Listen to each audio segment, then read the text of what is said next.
Ouais, c'est exactement ce que... Il y a la réponse dans la réflexion, c'est exactement ça.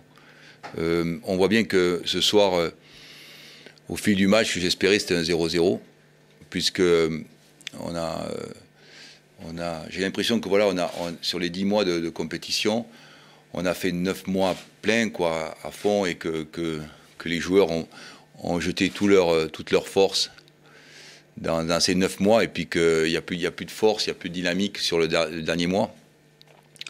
On ne se crée pas d'occasion. On a une occasion avec Corentin Jean à la 45e. Donc ce qu'on pouvait espérer, c'est un 0-0. Mais comme cette saison, on n'est pas du tout imperméable et qu'on a beaucoup de mal à faire des 0-0, eh bien on perd le match 1-0 face à une équipe qui mérite largement.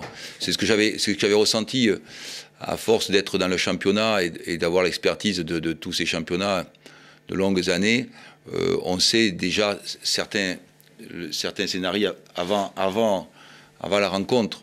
Je savais que ça serait très compliqué pour mon équipe, même si on voit bien qu'ils font tout leur possible, mais on peut en ce moment, pendant 9 mois, 8 mois, ils ont effectivement joué, peut-être même dans un engagement et dans une valeur au-dessus de leur valeur.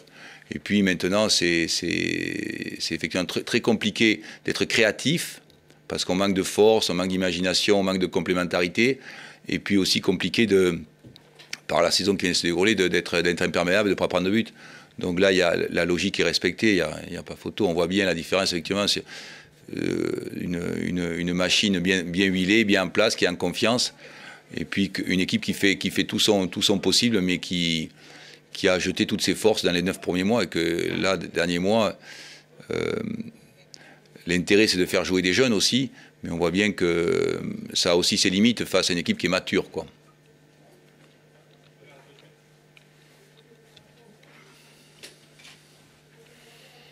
Merci.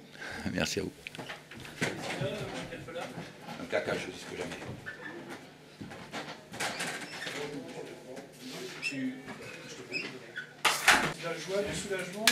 Bon, c'est une grande fierté aussi, hein, en même temps. Soulagement, je ne sais pas, mais beaucoup de fierté. La fierté que peut porter ce soir tout un peuple.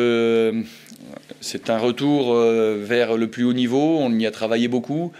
Tout le monde a été impliqué dans ce projet.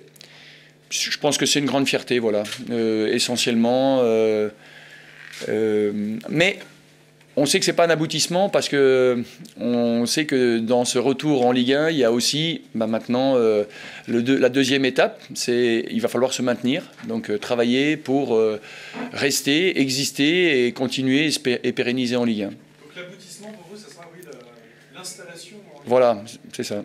C'était le projet que j'avais donné à Bernard Serin quand j'ai fait ma candidature. Retrouver la Ligue 1 et s'y maintenir. Donc voilà. Et c'était également le projet de Bernard Serin. C'est pas celui. Les objectifs ont été atteints, les uns après les autres cette saison, grâce à l'ambition des joueurs. C'est l'ambition des joueurs de ce groupe qui a fait que les objectifs ont été atteints un peu plus tôt que prévu, un peu plus rapidement que prévu. Mais voilà, un travail collectif important, beaucoup d'humilité, une capacité à se remettre en question très rapidement, et puis une bonne attitude face au travail ont été des éléments importants. En parlant d'attitude, qu'est-ce qui s'est passé avec Maxwell Cornet ?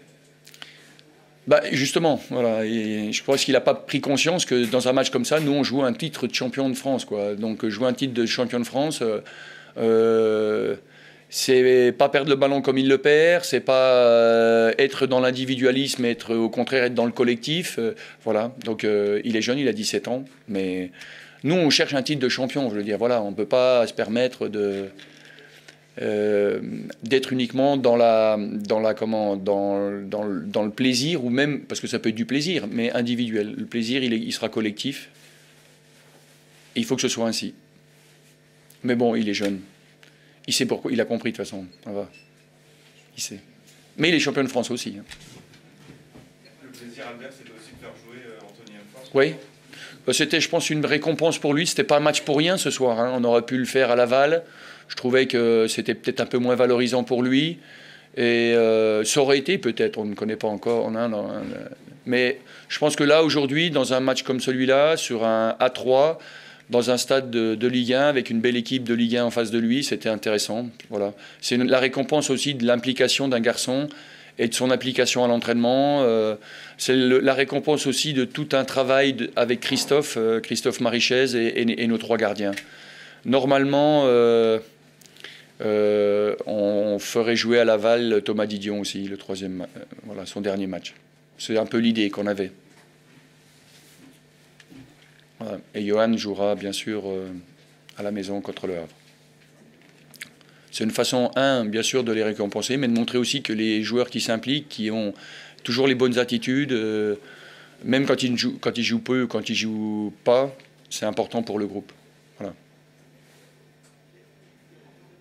Merci à vous. Bonne fin de soirée, bonne fin de saison.